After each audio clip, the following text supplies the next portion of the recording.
Just shoot the trees.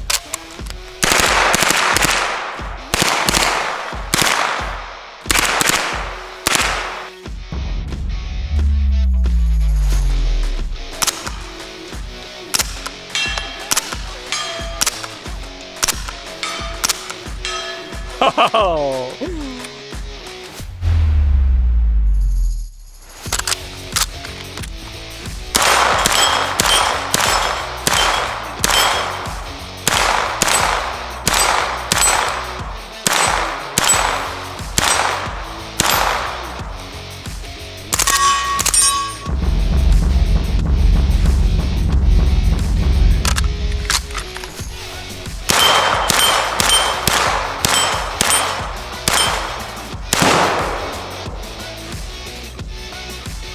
Oh, how cool it is. I can't stop halfway though. Now I can't see though.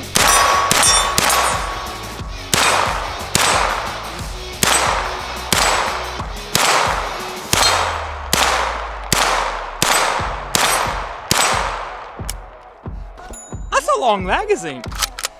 For the YouTube monetization guys, that was only 29 rounds. Right. So today, we have the ZF-5, the Zenith American-made ZF-5. So of course, you're gonna know it looks just like the MP5, and I gotta tell you, I'm liking it. And this is from a guy who has a real MP5. As soon as I pulled it out of the box, I'm like, oh yeah, that's quality right there. And of course you got the American flag. It just speaks that they've done a bit more than just trying to make a cheap MP5. Because it's not cheap to make an MP5. That's why PSA abandoned theirs, at least that's the rumor. So this is the pistol version.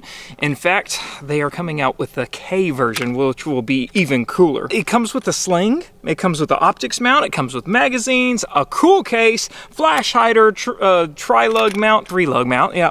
And it's just running great for us. I'd honestly want to SBR this and then it would be even cooler. The stock MP5 safety selector is just always trash.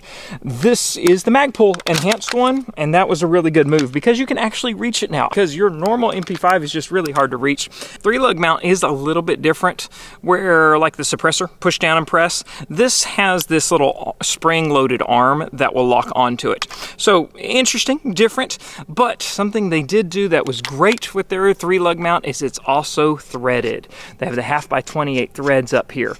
And now that is just genius, and I love that it worked out so easily. So if you want to put just a regular thread on suppressor for a fixed barrel, you can do that. But if you're like, oh no, we got the 3-lug, it's better to do that anyway. One, it's faster. Two, it looks stupid if you have the exposed 3-lug when you have a suppressor on it. Oh, now it looks even cooler though, being all nice and shorty. We've got a couple different suppressors that I want to try today, because I mean, roller delayed blowback, it works really well suppressed, but because you have that delay. And so, I mean, it's the same as the MP5 bolt, same rollers and everything else in there.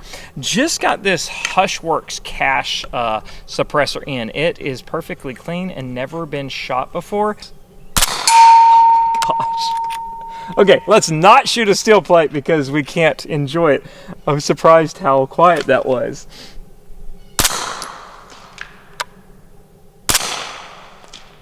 That is cool.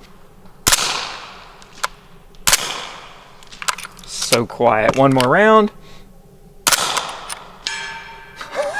That's a 200-yard target. Now here's my conundrum on these threaded pieces.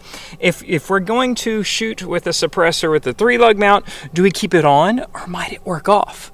But if we leave it off, the threads might get dirty. For today, we're just gonna leave it off because we may go back and forth. Okay, this is the YHM R9.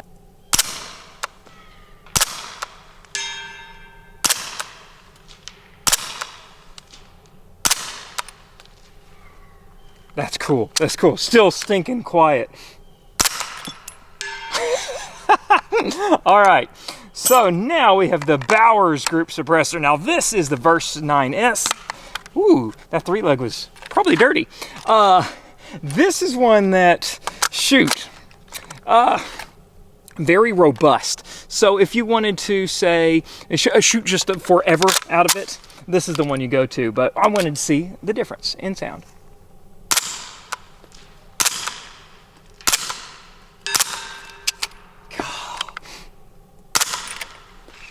I tell you, they're also quiet.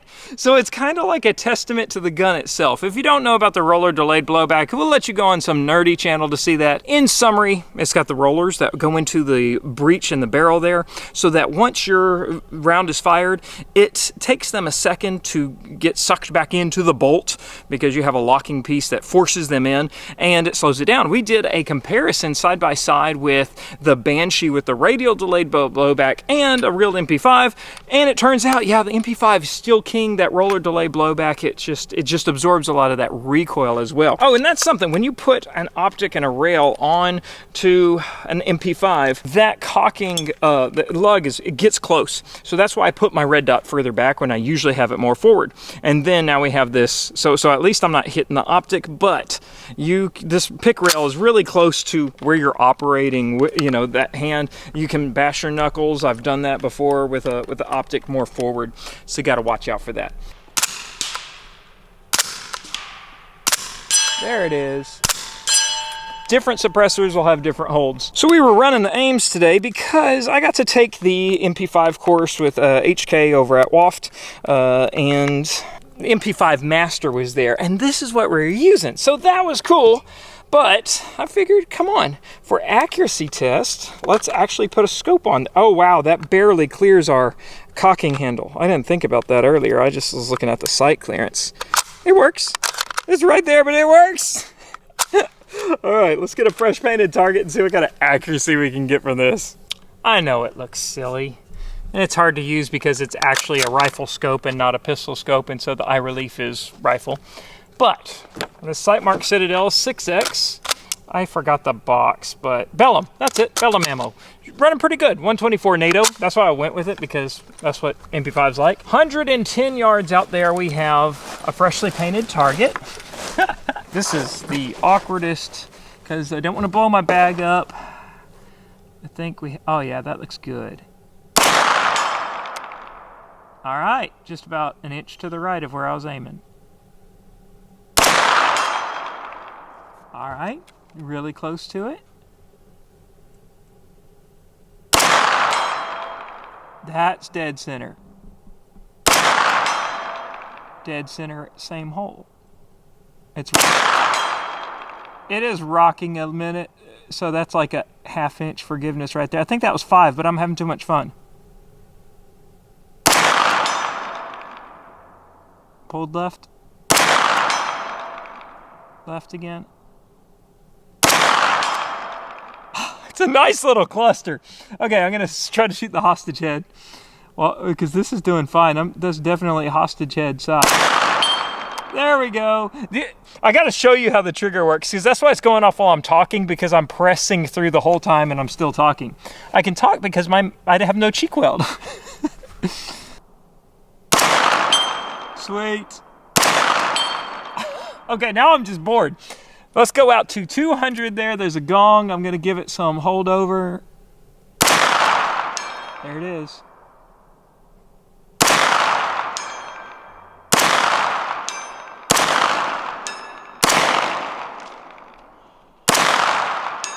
Finally missed one, but that's fun right there. If you're gonna use this for, say, defensive purposes, you're gonna wanna put a light or something on it, and you can, it looks so dumb when you pull these off, but one pin and your handguard comes right off.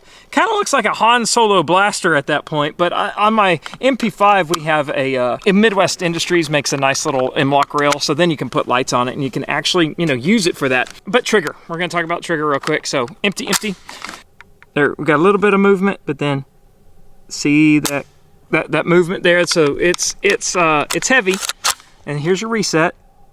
There, that much reset. You see, got a little movement.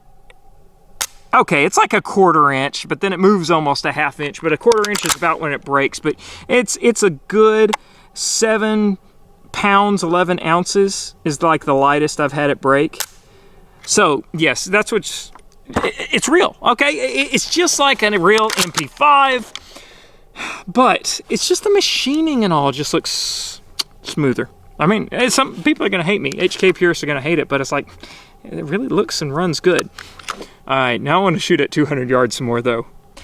Now, in the past, I've had some issues with MP5s and not wanting to feed hollow points. And if you want to be using this ZF-5 as a actual defensive weapon, you're going to need those hollow points to work. Well, it fed right there, so let's just see what it does.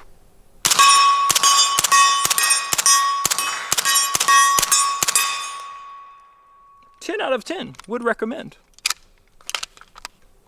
That makes 11. So while we're walking down to 200 yards to freshen up we didn't bring the paint. It is fluted. That's something I was surprised about. I'm like, okay, we know it's roller delayed. We know everything matches an HK MP5 perfectly, but is that chamber fluted? It is. And if you're new to fluting, what it is it has the same flutes that you see on the brass, those little black lines. You have that etched into the chamber. Etched may not be, machined into the chamber. And what that does is when you have a little bit of blowback, it squishes the brass just a little bit to aid in extraction and make sure it blows out. So it makes it more reliable. Sometimes reloaders don't like it. I reload it and it's fine. Shuka da boom boom. All right, this may not stick on fresh paint, but I want to try it. I want to try to hit Firebird at 200 at this. Oh my. That little Firebird target is really small at 200 yards. I have no idea where to even try, so we're just going to hold a couple feet over. Oh, okay, I can see my impact, a little low right. So...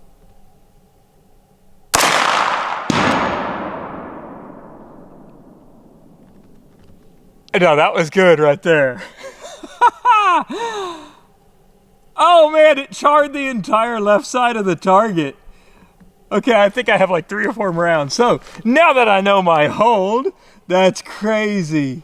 That's just funny because the delay was even crazy.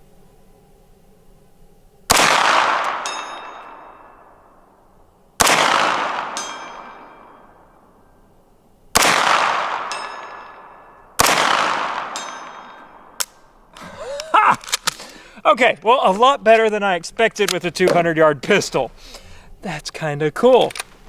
So I guess that's about everything on this ZF-5. I think it's a cool choice. And yes, there is the SP5 out there right now. And if you want to buy it, you can spend almost $1,000 more to get it. Like I said, quality, I like it. It's good stuff.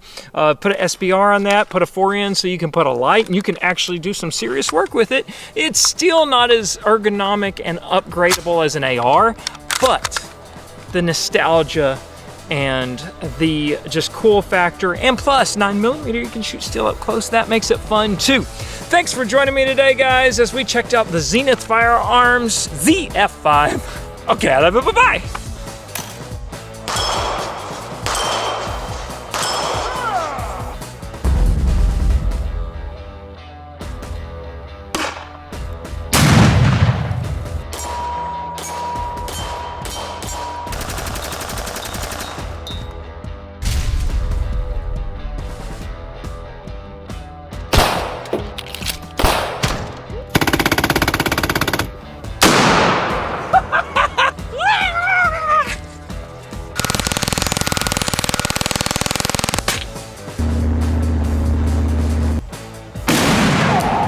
Did you see that?